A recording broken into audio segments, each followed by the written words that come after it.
நீங்க suicide attempt கூட பண்ணியிருக்கீங்க அப்படின்லாம் இருக்கு. ஆனா அது மீறி வாழறது அப்படின்னு வந்து சாதாரண விஷயம் இல்ல. ஸோ உங்கள நீங்களே மோட்டிவேட் பண்றது. லைக் எப்படின்னா, நான் ரொம்ப கஷ்டப்பட்டுருக்கேன். நான் லவ்வால இருக்கட்டும், ஃப்ரெண்டா இருக்கட்டும், ஃபேமிலியா ஒரு அன்புக்காக நான் அவ்ளோ கஷ்டப்பட்டுருக்கேன். அவ்ளோ நான் தேடியிருக்கேன். லைக் நான் என் வீட்ல இருக்கும்போது நான் தனியா தான் வீட்ல இருப்பேன். நான் வீட்ல இருந்து நான் படுத்து ஃபேன பார்த்தா, அந்த ஃபேன் என்ன வான்னு கூப்பிடுற மாரி இருக்கும். அந்த மாரி சிச்சுவேஷன் எல்லாம் நான் தாண்டி இருக்கேன்.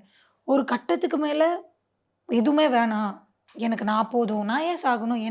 என்ன பொறுத்தவரைக்கும் யார்கிட்டயும் நல்ல பேர் வாங்கி எனக்கு எதுவும் வரப்போறது கிடையாது. நான் கெட்டவளாவே இருந்துக்கிறேன். எனக்கு என்ன புரொடெக்ட் பண்ணிக்கணும். திருப்பி எந்த பையனும் வந்து என்ன ஏமாத்திறக்கூடாது.